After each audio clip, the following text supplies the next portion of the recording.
Welcome aboard, kid. Now on YouTube. Hello, WakPak, and welcome to the W.A.K cast. I am one of your hosts, Fluff McGruff. And I'm the strongest podcaster, Super Symbiote. And I'm the real strongest podcaster. I'm the boo. That's who. Oh my. All right, now if you couldn't tell, Thunder. we will be covering Thor today. And that's why we're all talking like Thor. Thor Love and Thunder, that's right. Marvel's movie coming out July 8th. I wasn't really talking like Thor. I'm sorry, I didn't put on a Thor voice. I should have been more like this. There you go. Now you sound like Thor. Nice. Right, continue. All right, so as I said, this week we will be talking about Thor Love and Thunder. A trailer recently dropped showing some of us the footage that we're going to be seeing on July 8th. Now, Finally. Thor Love and Thunder is directed by Taika Waititi again, who directed Thor Ragnarok, of course. Same dude that did Jojo Rabbit. So I've got some high hopes for this type of movie. Now, for those people who don't know, Thor Love and Thunder is the fourth installment in the Thor franchise following Thor Ragnarok. The story is going to be about Thor kind of going through this like spiritual journey, trying to figure out like what it is he actually wants to do. And from what we see, and it seems like he's going to land on retirement. He's going to retire. But of course, we have some villains coming into play. We've got Gore, the Butcher of Gods, or no, Bor the God Butcher. That's what it is. He's coming in. So chances are is that Thor is going to be focusing on retirement, and then Gore the God Butcher is going to put those plans to an end, and he's going to get together with King Valkyrie or a Sif, if anyone remembers her. And then Korg, who we all remember from Thor Ragnarok, played as well by Taika Waititi, voiced by that director. And Jane Foster, which Natalie Portman is returning to the role of Jane Foster. Yep. And we will talk about that more. For those of you who've seen the trailer, you know where that's going, So I do just kind of want to talk about like some of the casting. Of course, we got Chris Hemsworth as Thor, Natalie Portman as Jane Foster. So Christian Bale is going to be portraying Gore, the God Butcher. And I mean, personally, Christian Bale goes really into his roles. Yeah. I'm solid. Sure. I'm excited. Yeah, like he'll give 110%. He'll probably somehow become part alien for the role, and it'll be great. He'll just say, let's do it. And we've got the whole Guardians of the Galaxy cast coming into this movie. We've got Chris Pratt and Star-Lord. The new, honestly, and this is like the first time we're seeing the new Guardians. Yeah, kind of right. Some new characters in it. So Mantis has been confirmed. Drax is still there. We got Nebula within the Guardians now. Nebula's so she's a good guy. That's pretty sweet. And then I can't remember his name, but Yondo's like a princess who took the fin. And Teenage Groot. He's in it. What's his name? No, I was just saying, and Teenage Groot. It's not baby Groot anymore. It's Teenage Groot. He's growing into himself. Nice. No, yeah. So in this movie too, we see, new Asgard as a thing that's on Earth that was established previously in the series. And it seems like there's like a movie being filmed about Thor's life, and they cast Luke Hemsworth to play fake Thor, which is Chris Hemsworth's brother. And I think that's hilarious. That's perfect casting. Right. And then they cast Melissa McCarthy to play Hela, his sister from Thor Ragnarok. I mean, if not a movie, that's great. Then it could be a play, like in Ragnarok. I think Brad. It was like Matt Damon was Loki. Yeah. Or some shit like that. And it could be. That was so funny. You would mention that Melissa McCarthy was also Hela. Yeah. And that, I don't know why that's so funny. it's just great. It's great that's hella. And so that's gonna be portrayed as like a movie in the world of Thor. Yeah, could be, yeah. Maybe a movie. It could be a play. Okay. I'm just going off of the casting here, but Gotcha. we also have Tessa Thompson, of course, returning as King Valkyrie / Sif. And, if you remember her as Sif from Ragnarok, she's now King Valkyrie. Yeah. And then we also have Russell Crowe confirmed as Zeus in this movie, so that's gonna be pretty fucking sick. So of course, the first thing I kind of just want to ask you guys is like, have you like seen the previous Thor movies? Yeah, I've seen all of them. Surprisingly, this is like one of the first things I'm like, yeah, I'm caught up. So like, are you excited to see this movie? Yeah, definitely. Because if you've seen all the Thor movies, it was kind of an uphill battle. And then Ragnarok hit, and you were like, oh, Thor's kind of sick. And this movie was dope. And I'm all about this world and the Asgards. And I care now. Thor's not just that guy in the Avengers trying to say he's the strongest. He might be. I mean, yeah. I like I said, the first two movies were kind of not great. But Ragnarok, I mean, Taika Waititi directed the fuck out of Ragnarok. Soundtrack was good. The comedy was on point. The action scenes were great. And the fact that he's coming back to do Love and Thunder is already extremely hopeful. I mean, I don't know. Like I said, I didn't really care about Thor until Ragnarok. Like, I will give it to Thor Ragnarok. That was a fantastic Marvel film. So yeah, hopefully, I'm pretty much in the same boat. Yeah, I'm thinking with him being behind it, we'll get something along those lines again, and that's what I'm hoping for. I'm hoping for that good, feel-good, like comedy, action Marvel film with just, this time it's Thor's turn. They kind of do this every year, so. No, yeah. I really like Thor. I like how they've kind of taken this character. I know he's not exactly like how he is in the comics and stuff, but I really like that comic relief that they brought to him. And like, even though Thor himself honestly goes through some tragic shit and like experiences some crazy things in his life, it's still like feel good movies in a way, like you feel good watching a Thor movie. Yeah. I mean, I would say that's probably, well, like I would say that's just something Disney probably tries with their movies, and now they have ownership of Marvel.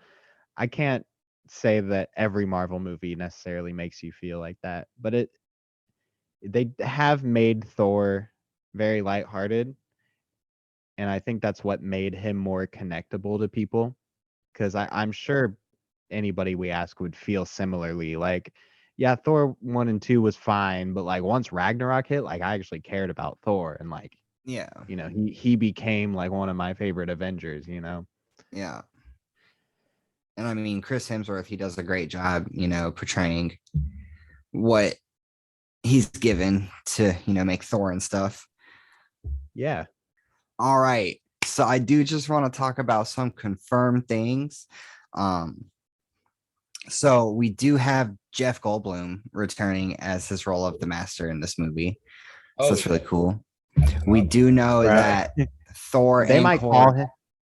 I'm sorry, they might call him the Master, but there's no way he's like in a position of being a Master, right? Like, last we saw of him, the whole planet was there, ready to kick his ass, bro. Yeah, not after Ragnarok. No. I'm not surprised he's still alive, but I'm sure it's not gonna be a fun situation he's in. I mean, he got there before, man. You never know. I mean, that's true, and it is Jeff Goldblum. It's Jeff Goldblum. Never doubt Jeff Goldblum. By default, every character has to show him respect on set. So the movie is just gonna go his way now. It's like that's Jeff Goldblum. Look, he's the main character. So that's what this movie follows: is Jeff Goldblum taking the mantle of Thor. Sick. I believe it. No objections here. You heard it first.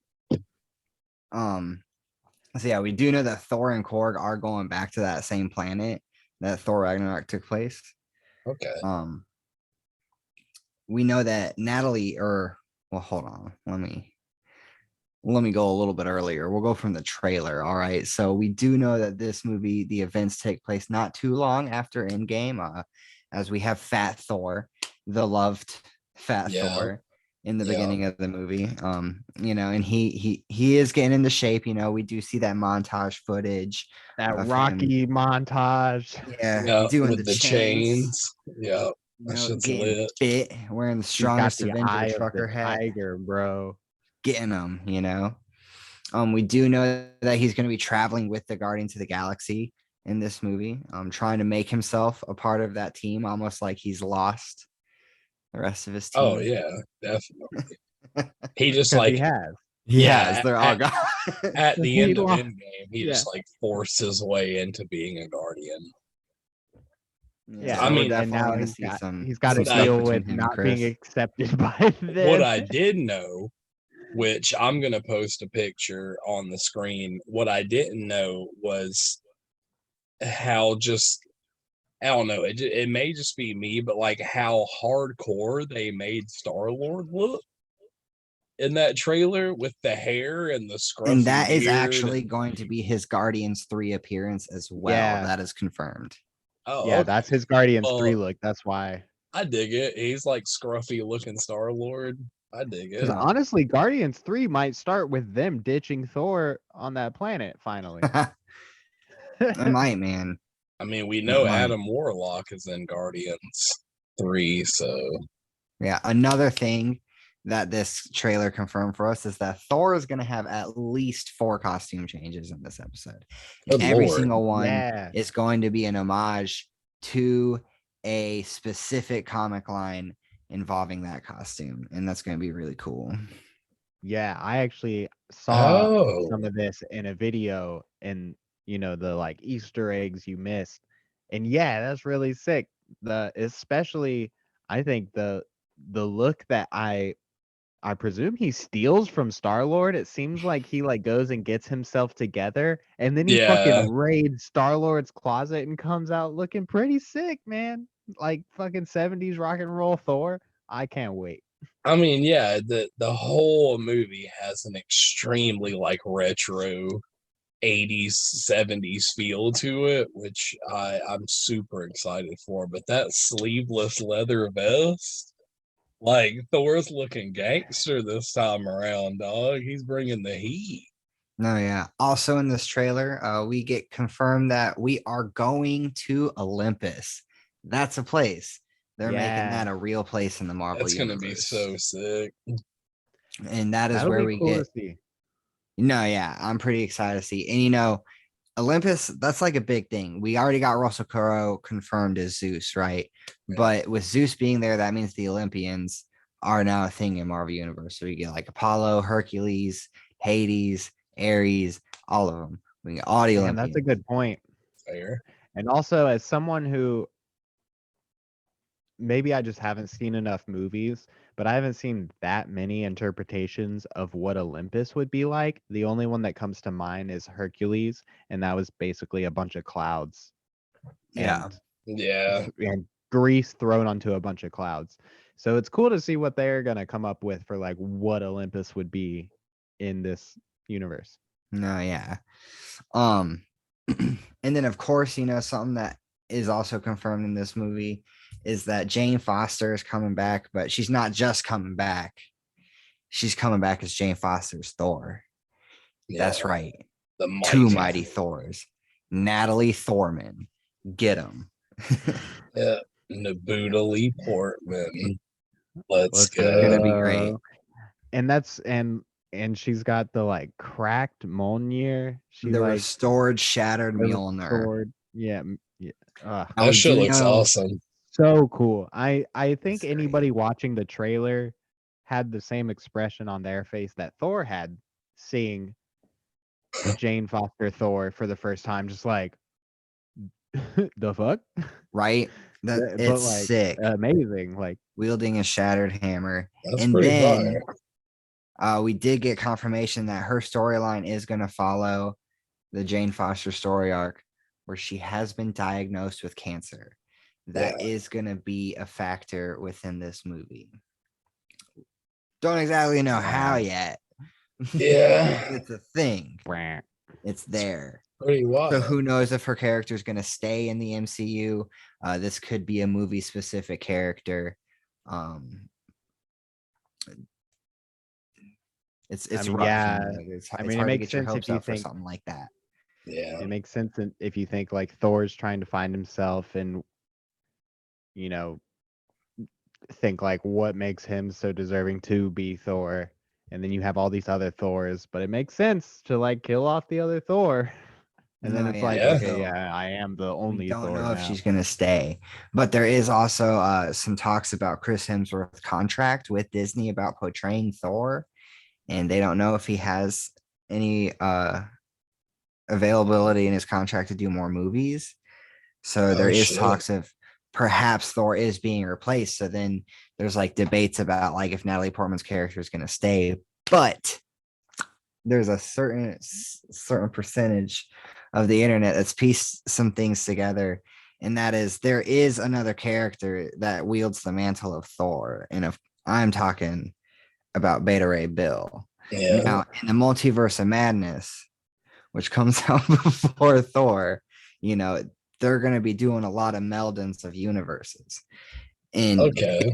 Beta Ray Bill happens to be a resident on the planet that the Master is on. I can't remember the name of it, but it is confirmed that they are going to that planet. So we may get a cameo of Beta Ray Bill, and Beta Ray Bill could be set up to become the new Thor in the MCU potentially. All right, cool. So I have a question. One, who is Beta Ray Bill? Beta Ray Bill is Dinosaur Thor. It's just Essentially. flash a picture on the screen for the audience so they know who Beta Ray Bill is. Yeah. Boom, right there. Can you flash a And picture for me too? You say dinosaur Thor, so I'm picturing a dinosaur. wearing literally Thor's look up Beta Ray costume. Bill on Google right now, and you're gonna be like, holy shit. It's basically Okay. that. It's a dinosaur as Thor. Oh, I cannot wait. No, yeah. So I and don't. I would love to see Beta Ray Bill in the MCU. That would be amazing. Yeah, that'd be pretty hype. Oh my god, dude, Beta Ray Bill. Right, dude? Tell me you don't want Beta Ray Bill now. Woo-wee. Damn. Yo, that looks like a Yu-Gi-Oh card. Am I tripping? Put up this picture of Beta Ray Bill, bro. That's a Yu-Gi-Oh card. So yeah, that's Beta Ray Bill, you know, for everyone who didn't know who that was. Another I'm so excited. That's just great. no, yeah, it would be great. Even if it's just a cameo, you know, and that's all we get in the movie. This is it. In Thor Ragnarok, during the Colosseum thing with him and Hulk, when they show the outside shot, Beta Ray Bill is one of the 5 heads on the statue. No, yeah, Beta Ray Bill used to be a champion in that arena. Yeah. So Nice. if they were going to bring him into Thor, this is the movie. And I mean, they go to the planet, so it's just a can't. I just want to see it. Like personally, you know, whatever. I don't care if he stays or not, but I just want to see Dinosaur Thor. Like, let me get it. Let me just see Yeah. it, you know. It Full sounds- costume. We got one good time. we got If Frog anyone- Thor and Loki. I know y'all haven't seen Loki, but there is a small cameo of Frog Thor, which is fire. You know, True. which does and actually bring me to another theory. And that is the He's gonna possibility kill Rhett.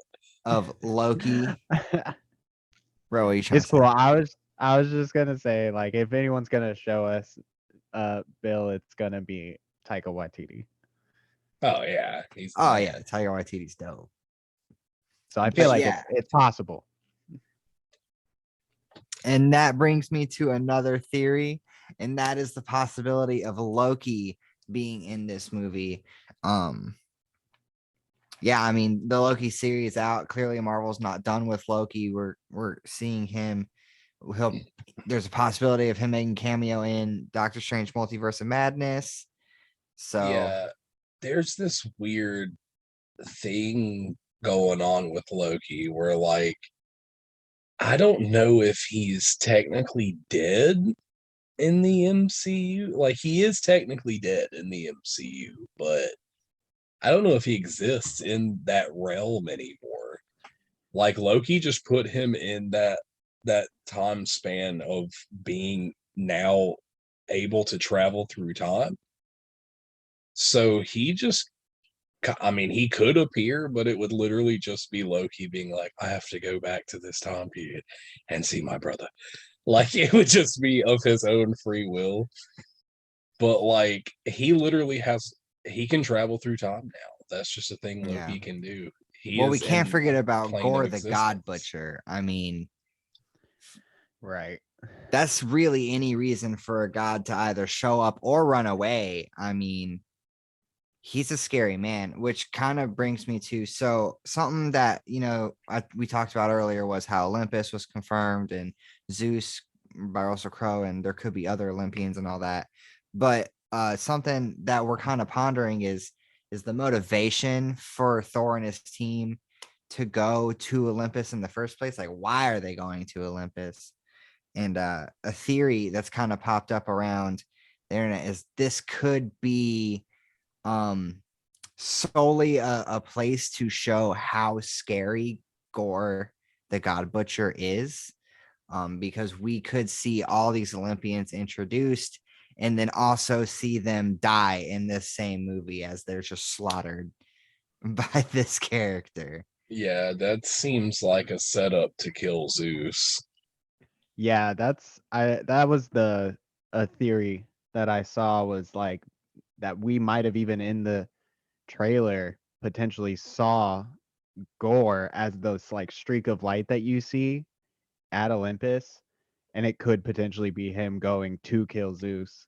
No, yeah. Um, So it could be a very Oof. short-lived Olympus. It might be beautiful, but it might be destroyed in just minutes as Gore comes into play. Now, I do kind of want to talk about Gore a little bit. So Gore is actually an alien in the MCU whose family was being murdered, and he prayed to the gods for help, and they said no.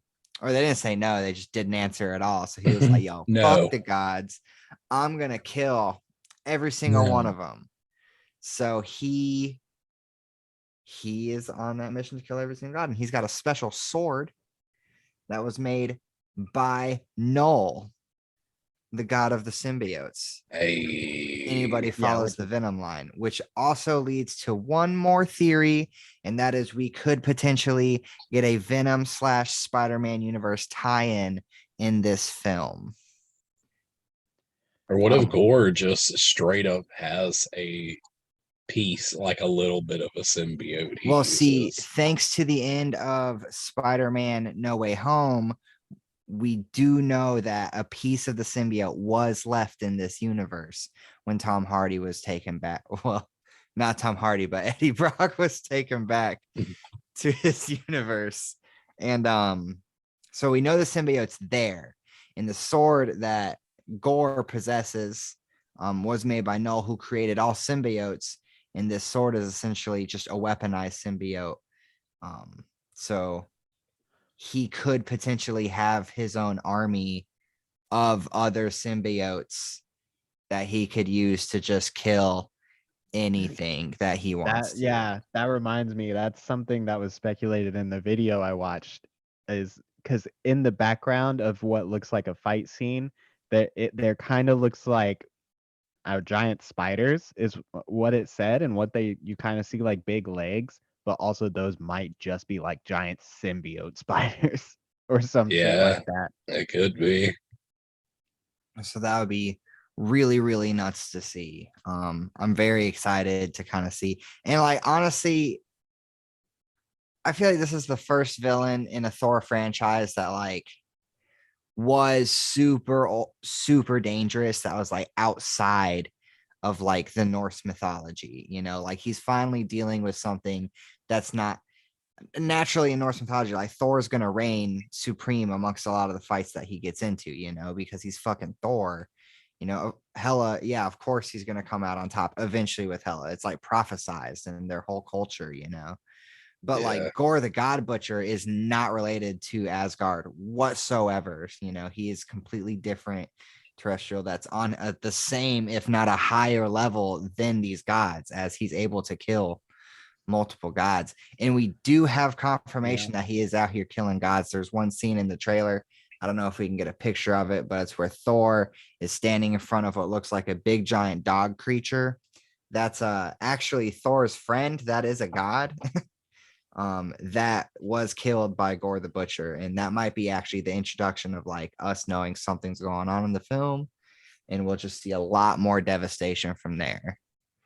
Damn. Yeah, it's that's gonna be a sad scene too, him seeing his dead friends and just like yeah, and it's great. Well, so it's Sad. like, is Gore powerful, or is it just the sword giving him all this power? And is it a task of stopping Gore or just removing the sword from his possession? So I'm gonna put it like this: Gore is kind of like the new Drax the Destroyer.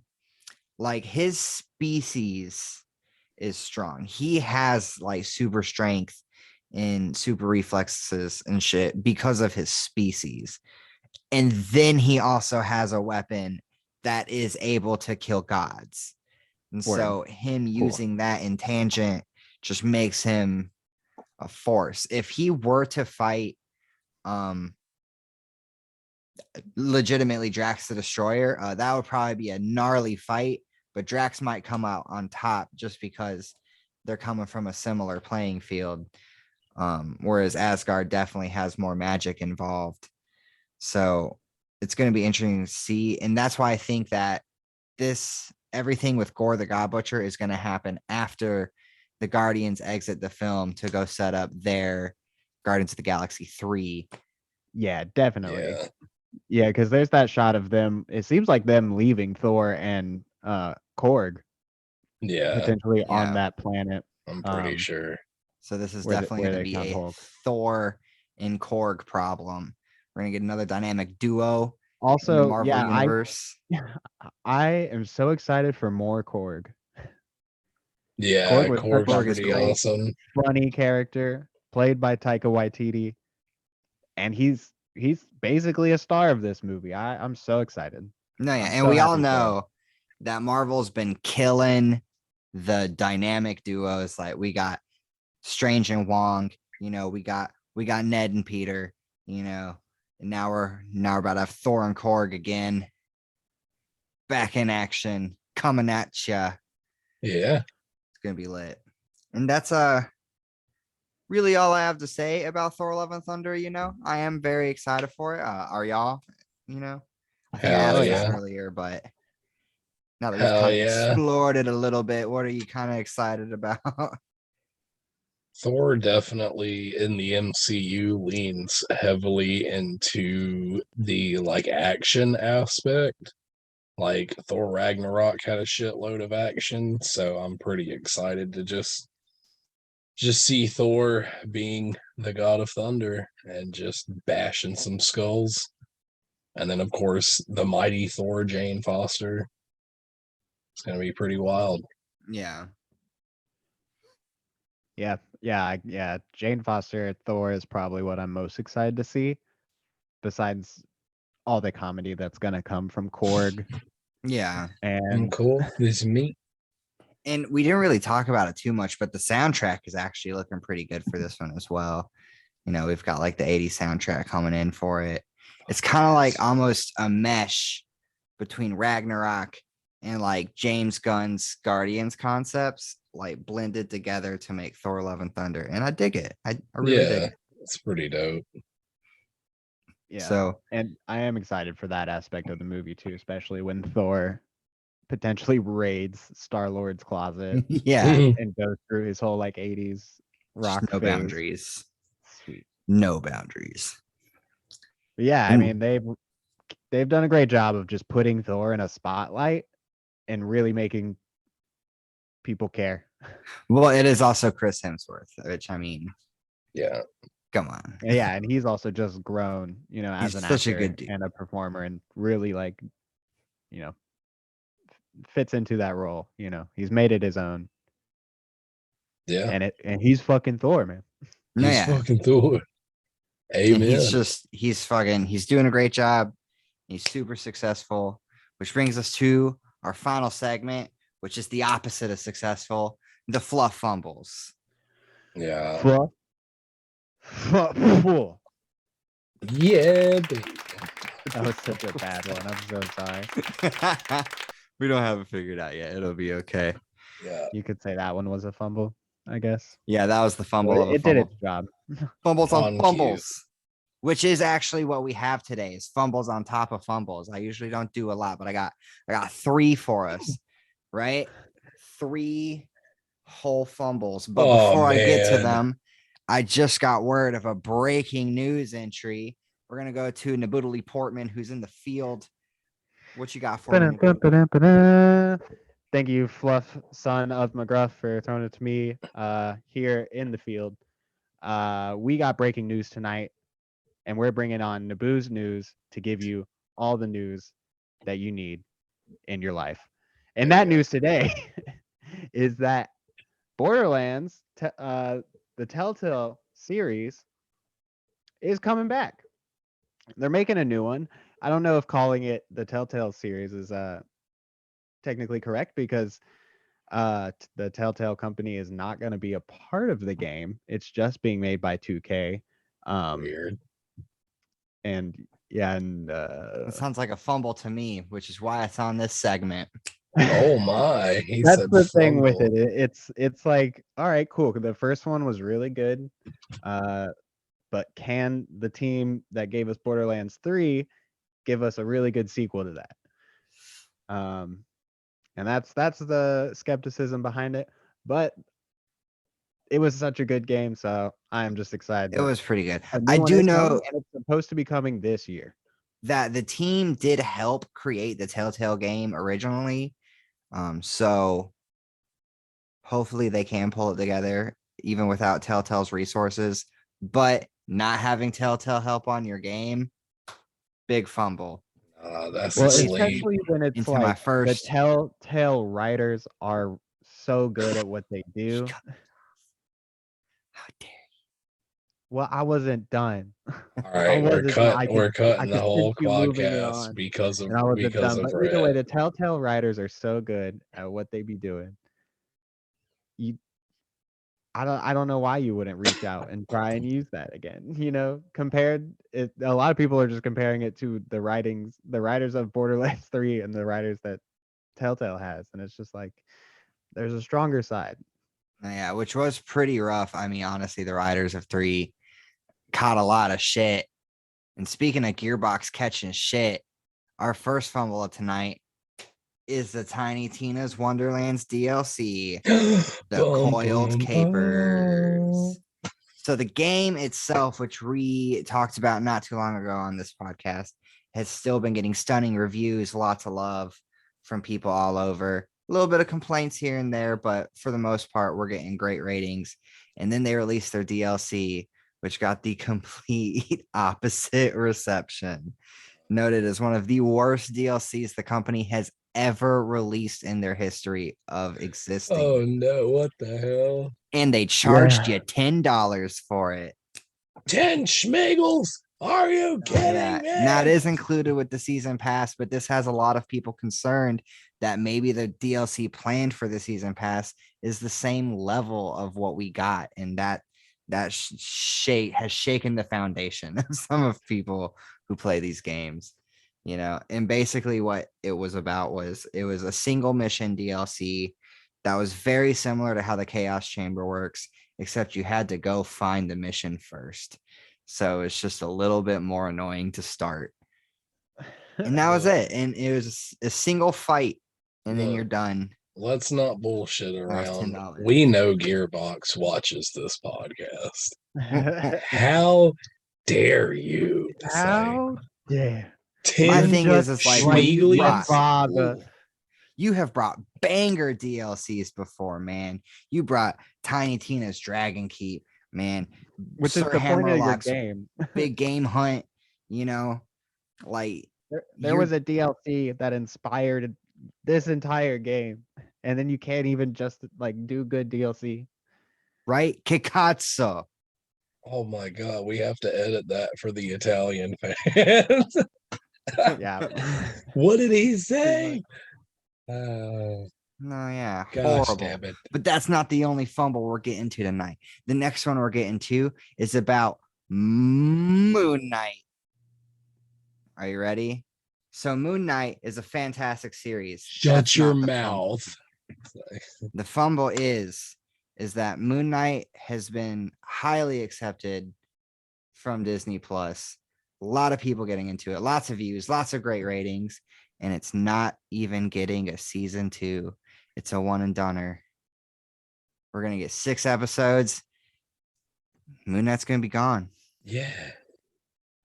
No, hey, we used to this now, dog. WandaVision, Falcon, Hawkeye. I'm used It's to still this sad. shit now. I'm used to it now. It's not as hard of a But- fumble, but it hits me in Yeah. my emotions. So I'll put it Nah, on the list. they'll tell But you it's at the because- end.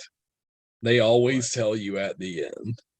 Like at the end of WandaVision, they said Wanda will return, and at the end of they say literally the best one though. They're gonna have to try to beat that one. Was the end of Falcon and Winter Soldier.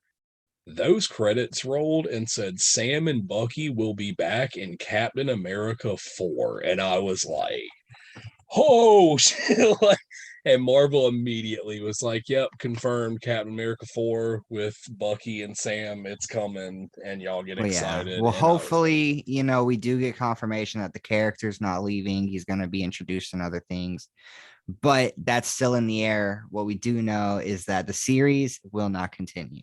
they're gonna We will hit get that what we get. and Moon that He'll Knight. be in the movies. Moon Knight will return in Secret Wars or something. I'll be like, Yeah, he'll be in a movie. Like, there's no way. Like, this character is too loved. There's no way they're just throwing Yeah. it away. Unless he does something crazy, which moves us to our next fumble on the other side of There's the comic more. book industry. But wait, there's more. There's more. And over in the DC universe, looks like Ezra Miller got arrested again. All right. Just after he got arrested for assaulting a couple in Hawaii, he threw a chair at someone else and put a big gash in their forehead. Got charged with 2nd-degree assault. now you know what's Also- horrible? You know what's absolutely horrible? The early test screening for The Flash said it exceeded expectations. And they said that one of the highlights of that film is Ben Affleck, who is in the movie a lot longer than the theoried 5-minute cameo. And this serves to Ben Affleck as his goodbye to DC. So he put everything he had into this specific movie because he knew he was acting alongside Michael Keaton.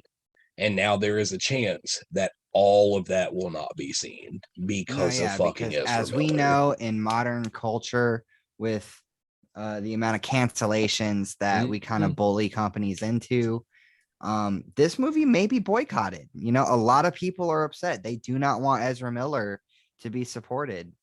And I mean, of course, we talked about it back then too. Like the movement to replace Ezra Miller as Grant Gustin is only growing even stronger now that he has assaulted, another person and has In gotten arrested Hawaii. again. Why are you assaulting people in Hawaii, dude? That place is supposed to be magical. No, And yeah, then- he literally Not then, it threw was- a chair. Now, granted, the way I read what happened, I don't think he was like, it's not like he was like, fuck you, and like threw a chair at someone.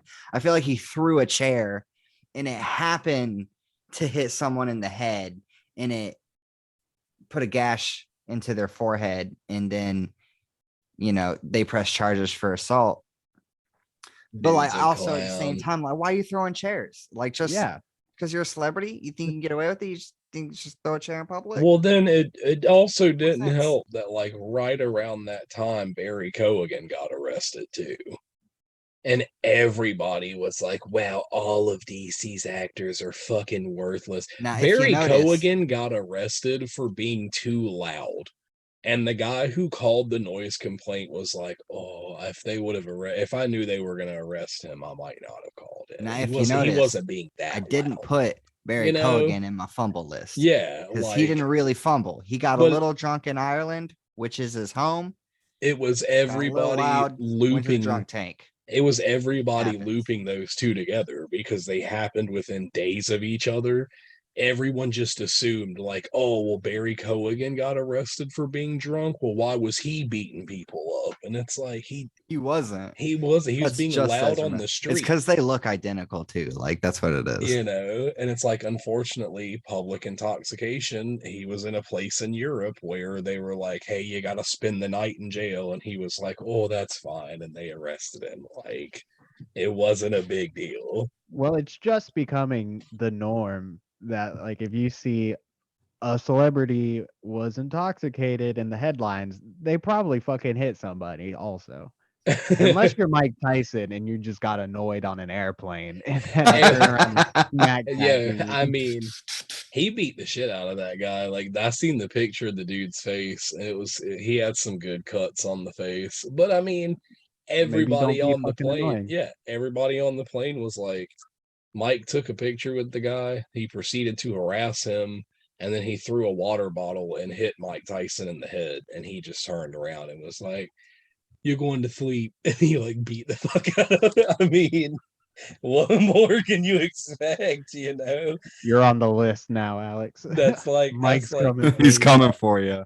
Oh, We're not gonna protect you. Somebody Mike just Tyson's knocked on my through door. your window. Like, "You're dead, son of a bitch," and he just kicks in my door. Oh shit. Nah, it's all right. All right, and that, ladies and gentlemen, has been the WAK cast. We're gonna let you get on about your day. All right, make sure you hit that subscribe, hit that like, ring that bell. Yes.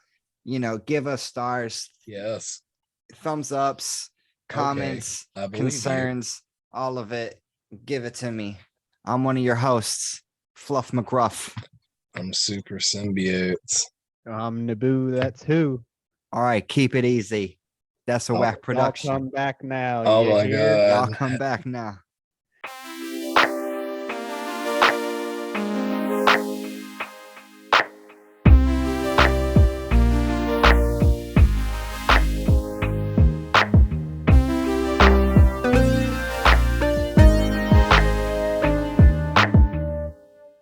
Now that's a WAK production.